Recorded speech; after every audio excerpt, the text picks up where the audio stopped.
Worth the read? Worth the fap? Let's talk about it. Oh shit, is it recording? So what is The Legendary Mechanic? It's a story by a Chipei Cha that is being translated on web novel. Here's their synopsis. Quote, what do you do when you wake up and find yourself inside the very game that you love? What do you do when you realize that you have not only become an NPC, you've been thrown back in time before the game's even launched? What will happen when our protagonist's two realities coincide? Han Xiao was a professional power leveler before his transmigration. Using his past life's knowledge, Han Zhao sweeps through the universe as he prepares for the arrival of the player. This is definitely not your typical transmigration novel, end quote. Yeah, definitely not for me. Here's my synopsis. It's an isekai about a guy who gets transported into his favorite game, a dream most Japanese guys have. Follow our protagonist on his wacky adventures as he changes his name from Han Zhao to Mr. Black, to Black Phantom, to Black Star, to probably Black Galaxy. You get the idea. He's black. He's actually some Asian guy. Shocking. See how a young protagonist manages to find 4 spare tires in the land of war and conflict as a goddamn NPC. This story touches on many philosophical questions like, can you bag the lolly? The answer may shock you.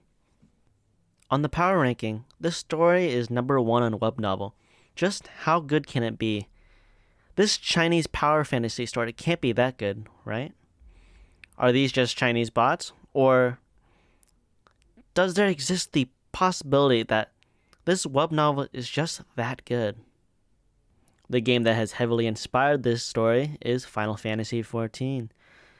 You can see signs of this in the character jobs, dungeon duties, and version updates.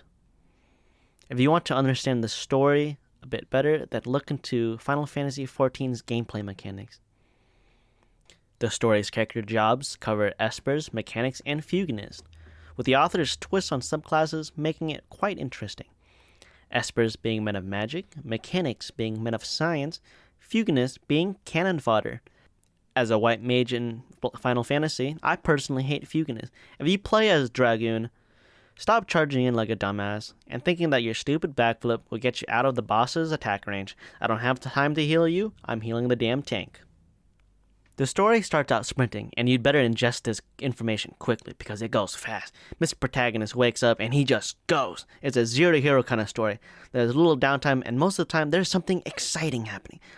Like adventuring, you'll be discovering new things and exploits along with the protagonist. It's a fun read with no serious tragedies. Seeing how games are from the perspective of an NPC is fun. You may have some questions so far. What about the spare tires? Yeah, that. There are indeed 4 tires. You shouldn't know this yet, but their names are Bun-Hit Dog, Frenzied Sword, Maple Moon, and Hantian, each playing a unique part of the story that you must find out on your own during your own read. These are exciting characters with fulfilling backstories, motivations, dreams, aspirations. There are also spare tires that our protagonist uses to safely progress the story. What do I mean by spare tires? I mean that they're the safety net that keeps our young protagonist alive. But can he die? Probably could. Some things to get used to. There are about 5 time skips. Each time skip simulating the version updates just like how Final Fantasy XIV does it. So there are about 5 versions of it. Each time skip longer than the last, each adding more to the story's lore.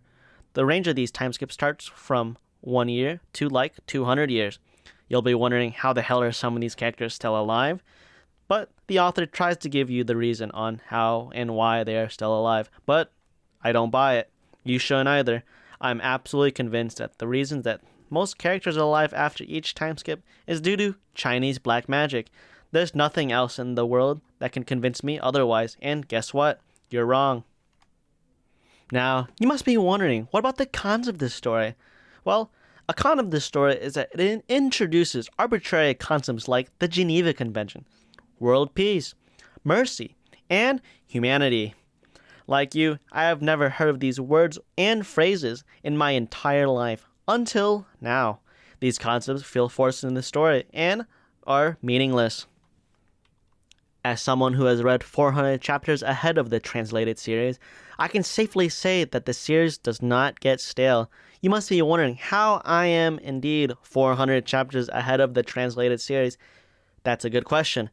As someone who can read at a third grade level, I can understand machine translations quite easily.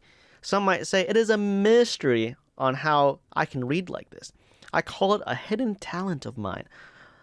I also can't discern the difference between good and bad translations, as I just care about the story.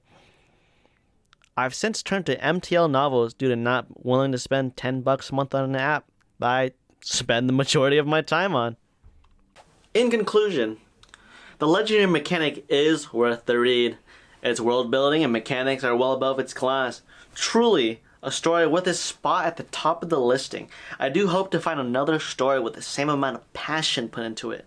And yes, you can bag the lolly. Her name is Aurora. Thanks for watching. If you have any comments, I probably won't read them.